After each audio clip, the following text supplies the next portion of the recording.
मंडळी, महाराष्ट्राच्या राजकारण, सहकार, शिक्षण आणि अशा सर्वच क्षेत्रात दिग्गज नेते देणारा जिल्हा म्हणजे सांगली. यशवंतराव चव्हाण, राजाराम बापू, वसंतदादांपासून ते पतंगराव कदम, आर पाटील असे अनेक मातब्बर नेते या जिल्ह्यानं आतापर्यंत महाराष्ट्राला दिलेत.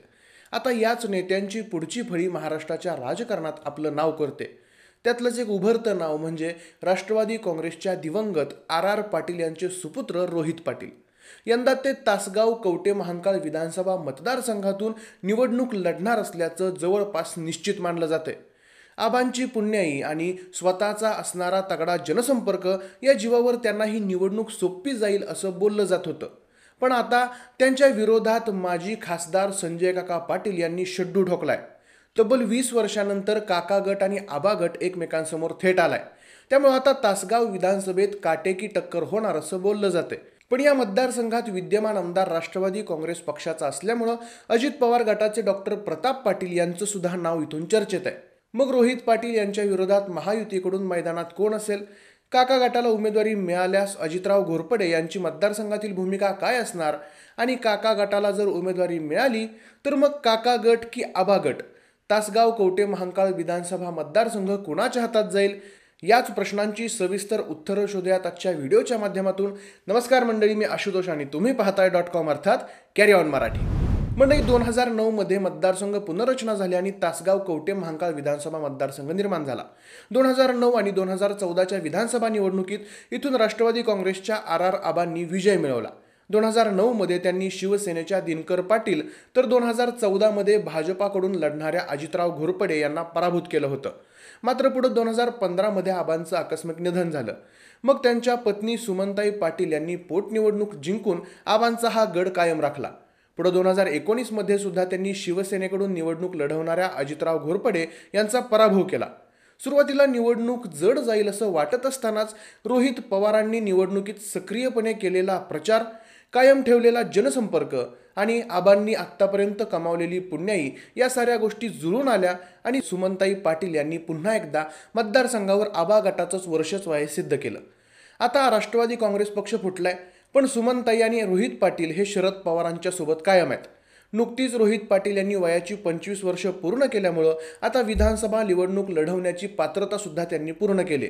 अशातच कवठे महांकाळमधील महाकाली साखर कारखान्याच्या मैदानावर झालेल्या एका शेतकरी मेळाव्यामध्ये शरद पवार यांनी रोहित पाटलांच्या विधानसभा उमेदवारीचे जाहीर संकेत दिले होते. त्यांनी या भाषणात आर आबांच्या उमेदवारीचा एक किस्सा सांगितला. आबांनी केलेल्या कामांचा उल्लेख केला. ते म्हणाले, आर पाटलांचं कार्य आता रोहित पुढे नेतोय, त्यामुळे तासगाव कवठे महांकाळ विधानसभेचा आमचा पुढचा उमेदवार रोहित पाटीलच असेल. जनतेनं त्याच्या पाठीशी खंबीरपणानं असंच उभं राहावं अशी साथ देखील यावेळी शरद पवार यांनी उपस्थितांना घातली होती. त्यामुळं महाराष्ट्रभर ज्युनियर आबा, ज्युनियर आर अशी ओळख असणाऱ्या रोहित पाटलांची उमेदवारी आता सर्व स्तरातून जवळपास निश्चित मानली जाते. त्यातच सध्या सुद्धा इथून राष्ट्रवादी काँग्रेसच्याच सुमनताई आमदार आहेत. त्यामुळे हा मतदारसंघ महाविकास आघाडीच्या जागा वाटपामध्ये सुद्धा शरद पवार गटाच्या राष्ट्रवादी काँग्रेसला जाणाऱ्यात शंका नाही. पण आता महायुतीकडून रोहित पाटलांच्या विरोधात कोण असणार याकडे सर्वांचं लक्ष लागून राहिलं होतं. हा मतदारसंघ सध्या राष्ट्रवादीकडे असल्यामुळं अजित पवार गट या मतदारसंघावर आपला दावा सांगून जिल्हा बँकेचे माजी संचालक असणाऱ्या प्रताप पाटील यांना उमेदवारी देईल असं सगळीकडून बोललं जातंय. डॉक्टर प्रताप पाटील यांनी सुद्धा मतदारसंघात फिरायला आणि आपला जनसंपर्क वाढवायला सुरुवात केली. माजी आमदार असणाऱ्या अजितराव घोरपडे यांनी मागच्या निवडणुकीत आपली शेवटची निवडणूक असणार असे संकेत दिले होते. पण तालुक्यात मोठा प्रभाव असणारे हेच अजितराव घोरपडे या विधानसभेला किंग मेकरच्या भूमिकात असणार असं बोललं जाते. लोकसभा निवडणुकीवेळी सुद्धा त्यांनी अपक्ष उमेदवार असणाऱ्या विशाल पाटील यांना सहकार्य केलं होतं अशा चर्चा होत्या. त्यामुळेच त्यांची भूमिका इथून महत्त्वाची राहणार आहे. अशातच डॉक्टर प्रताप पाटील यांच्या वाढदिवसानिमित्त आयोजित केलेल्या एका कार्यक्रमाला अजितराव घोरपडेंनी लावलेली हजेरी पाहून प्रताप पाटील यांना उमेदवारी मिळाल्यास अजितराव त्यांच्या पाठीमागे आपली सगळी ताकद उभी करणार असं बोललं जाते. पण हे सारं तेव्हा होईल जेव्हा हा मतदारसंघ अजित पवार यांच्या राष्ट्रवादी काँग्रेसच्या वाट्याला येईल. कारण दुसरीकडं माजी खासदार असलेल्या संजय काका पाटील यांनी सुद्धा आता या तासगाव विधानसभा मतदारसंघावर लक्ष केंद्रित केले. त्यांच्या बाजूने त्यांचा मुलगा प्रभाकर पाटील ही विधानसभा निवडणूक लढेल अशी तीव्र शंका सर्व माध्यमातून व्यक्त होत आहे. तासगाव इथं आयोजित केलेल्या प्रबोधय दहीहंडीच्या व्यासपीठावरून संजय काकांनी विधानसभेला दंड थोपटलेत. लोकसभा निवडणुकीत झालेला पराभव संजय काकांच्या जिव्हारी लागला असं बोललं जात होतं. विशाल पाटलांनी केलेल्या बंडखोरीमुळे तशी ही निवडणूक महाविकास आघाडीतील मतविभाजनामुळे संजय काका पाटलांच्या पथ्यावर पडेल असं सुरुवातीला बोललं जात होतं. पण काटेकोर नियोजन आणि थेट संपर्क ठेवल्यामुळे विश्वजित कदम यांच्या साथीनं विशाल पाटील यांनी यंदा इथून विजय मिळवला. त्यामुळे संजय काका जरा बॅकफुटला गेले अशी चर्चा सर्वत्र होत होती. त्याचंच प्रत्युत्तर संजय काकांनी या दहीहंडीच्या कार्यक्रमावेळी दिलं.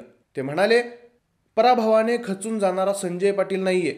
2 महिन्यांवर असणाऱ्या विधानसभेला ताकदीनं काम करू, विधानसभा लढवू आणि विधानसभा जिंकू.